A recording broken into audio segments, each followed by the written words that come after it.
Welcome to Our Girl Relationships. On this channel, we discuss day-to-day problems people face in their lives. Let's start with the video. My 35 female parents, 76 male, 77 female, were pretty abusive to me. They treated me like a slave and made me do all of the work in the house, washing the car, washing everyone's dishes, tidying up everyone's rooms, etc. While my siblings didn't have to do anything. The reason? I was an atheist and the rest of my family were devout Christians. They also had the habit of destroying my stuff and beating me whenever they felt like it. And once they sold my laptop because I said I had a bad day. They let my siblings torment me for years.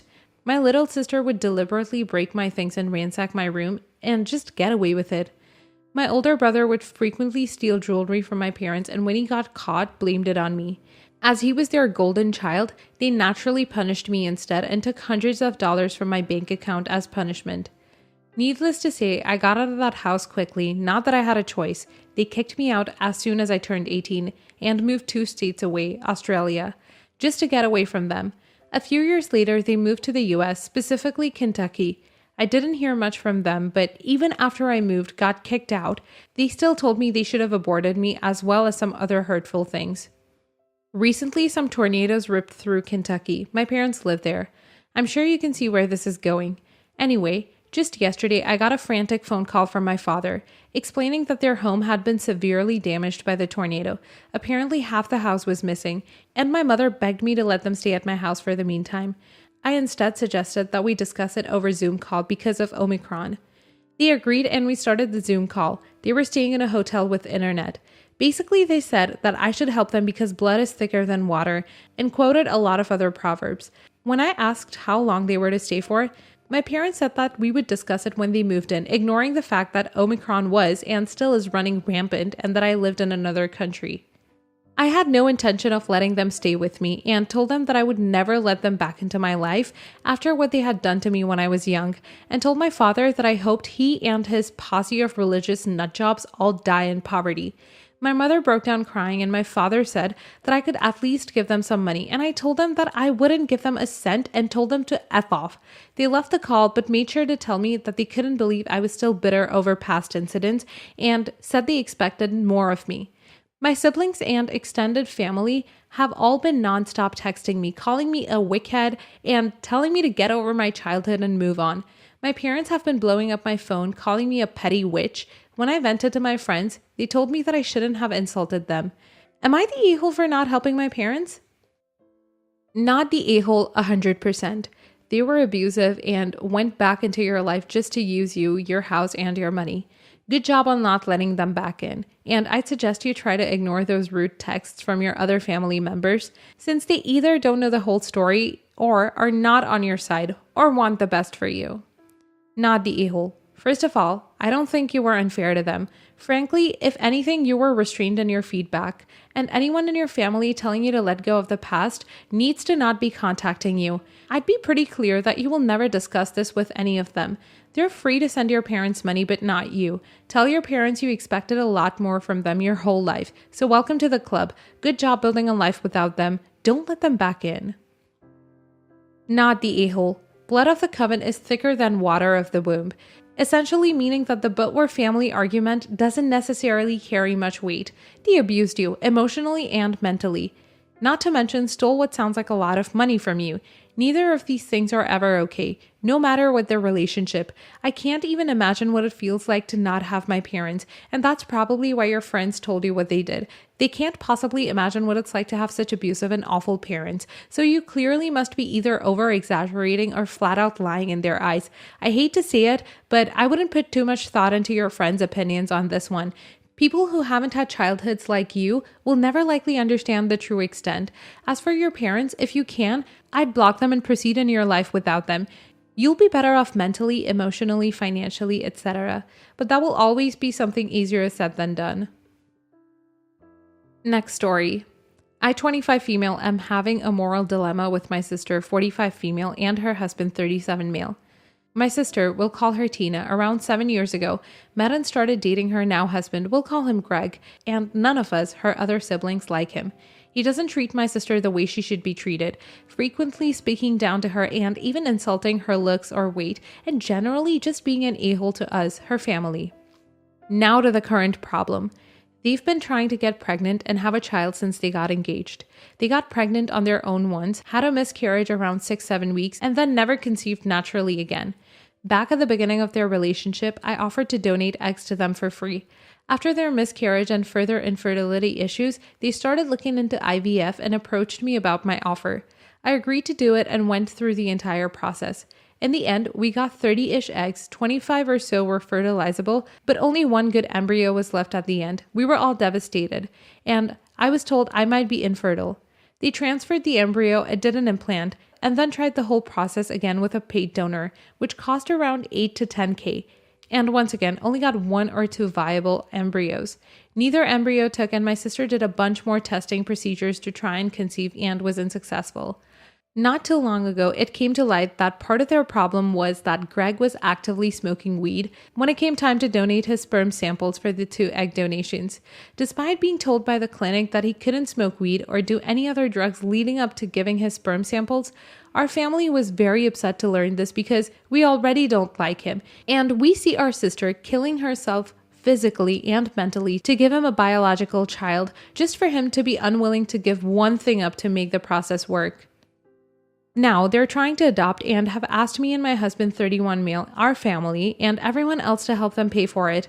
My husband and I just had our first child this year and aren't rich by any means. The problem for me is that Greg has made comments to me about how my egg donation wasn't enough and that if I was a good sister, I would help support them. We haven't seen them since they put in the family group chat about wanting money, and I'm dreading the thought of seeing them because I know that they will bring up the fact that my sister paid for 2 of my semesters at community college and bought me a laptop for school, which they have told me that I don't have to pay them back.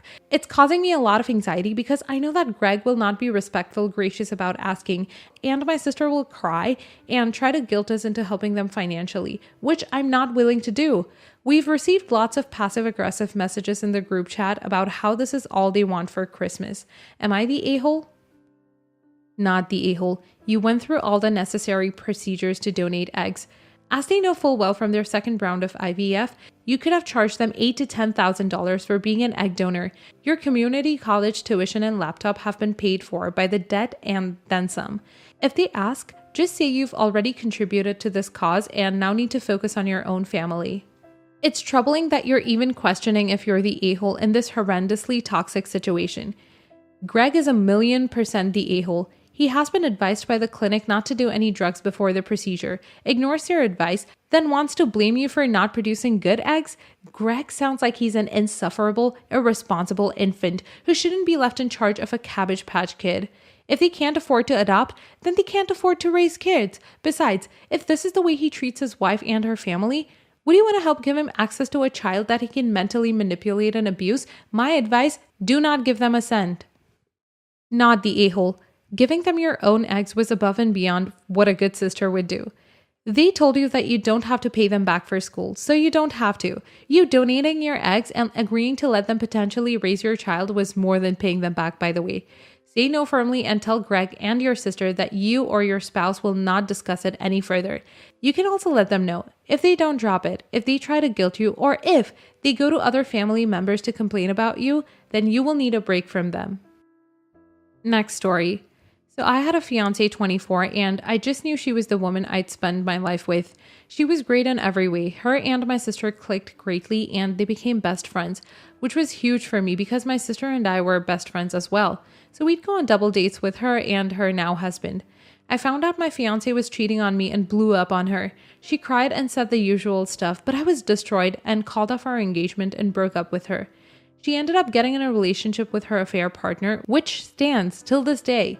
Afterwards, before I blocked my ex on everything, as I simply forgot, I saw her post on Facebook a picture of her new boyfriend happily hanging out with my sister and her then fiance. I got angry at my sister and told her I thought it was wrong for her to do that. I know that she's a grown woman, but I thought that she would be mad at her too, especially since we're so close. I mean, we're twins. She tried to explain to me that she loves me more than anyone, but that she cherishes her friendship with my ex and didn't want to let either of us go. I ignored her after that and she called me. We went back and forth, her trying to plead with me and me angrily refusing to see her point of view. I then told her, have fun with your new friendship, don't contact me again, I'm done with you, and then blocked her and my ex on everything. Since then, I've moved from our old apartment and have gotten a new one and changed my number. My father and a few trusted friends have this info and have been instructed not to give it to my sister. My father had been telling me that my sister had been distraught and wanting to talk to me, but I was pretty adamant that I didn't want to. He obliged. Then she called me on my new number and told me she was getting married and that she would love for me to be there. I was ecstatic at first. Then I remembered my ex and asked if she and her new boyfriend would be there, to which she replied that she was going to be a bridesmaid and that the boyfriend would be there.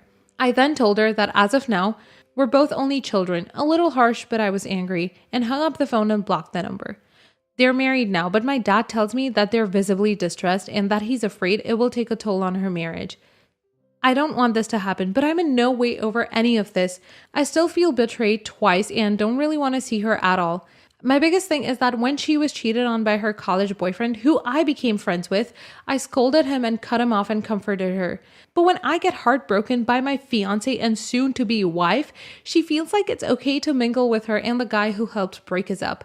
It's as if I don't matter, and although I love her to death, I feel a lot of hatred towards her right now. So am I the a-hole for telling her that we're only children from now on and completely shutting her out of my life? College boyfriend out of my life after I scolded him, by the way. Look, while it's true that you do not control her and who she's friends with, you control yourself and your actions. You asked her to give up her friendship with someone who betrayed you. She refused. You decided that you didn't want her in your life. The condition you've laid for her to be in your life is that she gives up your ex. She doesn't want to. Clearly, she values that relationship more than her relationship with you.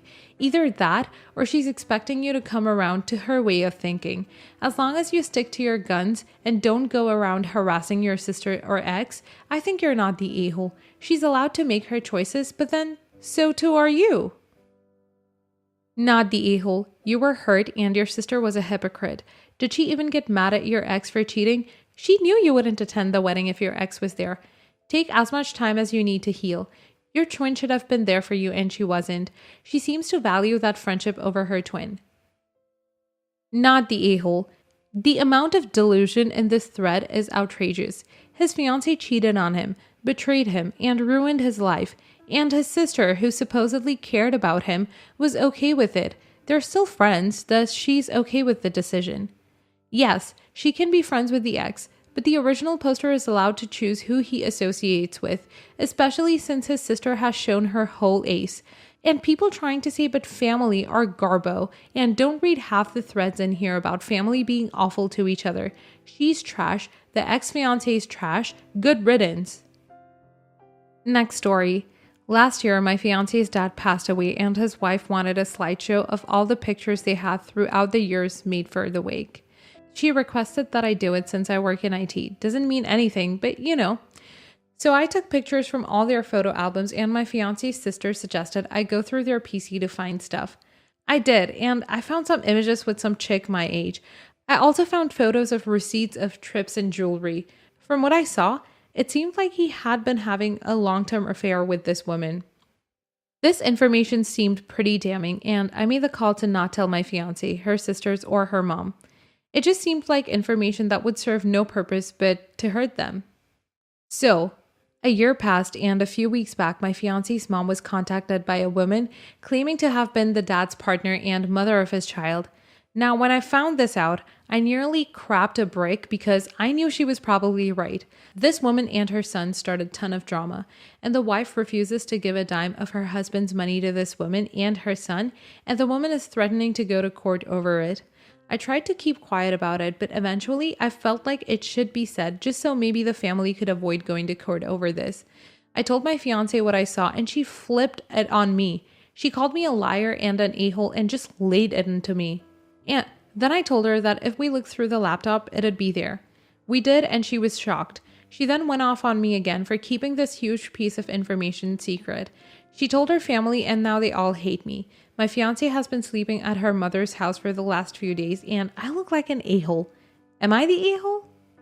No a-holes here. I agree that at the time there was nothing to gain and only hurt would have been caused. There is a lot of misplaced anger here. They can't get mad at him, so they're taking it out on you. She isn't the a-hole either. She's upset and hurt and feels let down by her father and honestly by you. You were in a no-win situation. I've seen articles by therapists and even Dear Abby recommending not saying anything in these situations. So, I get why you wouldn't until you felt there was a reason to say something. Edit. Changed from not the a-hole as she isn't one either, just hurt and lashing out. If this guy was still alive and original poster discovered an affair, he'd definitely be an a-hole for not saying anything. But I agree that under these circumstances, it looked like there was little to nothing to gain. The one thing that makes me lean towards telling his fiance's mother-in-law and her alone, unless she wants original poster to disclose this to his fiance, is the risk of sexually transmitted diseases. And even then, it's only her that needs to know, and details aren't needed unless requested. Going against the grain and saying no a-holes here. You were in between a rock and a hard place, and acted in the way you thought would hurt your fiance and her family the least. Others may argue that it wasn't your right to hide that info, but I also understand you wanting to protect your fiancé and the memory she had of her father, especially so close to his passing. How were you to know that he had a kid with his mistress and that this would resurface later on? No matter what you did, you would have been wrong. I guarantee your fiancé and her family would have gotten just as angry at you for telling them the news while they were grieving as they had for not telling them. My guess is that they're lashing out because the person who is actually responsible for this mess isn't around to blame. Sorry you're dealing with it all. You're the a-hole. I understand why you didn't tell me right away. It's hard to destroy the illusion of who they thought the man they loved was, but you should have told your girlfriend what you found sometime in the last year. She could have made the call if her mom needed to know too. It wasn't your secret to keep.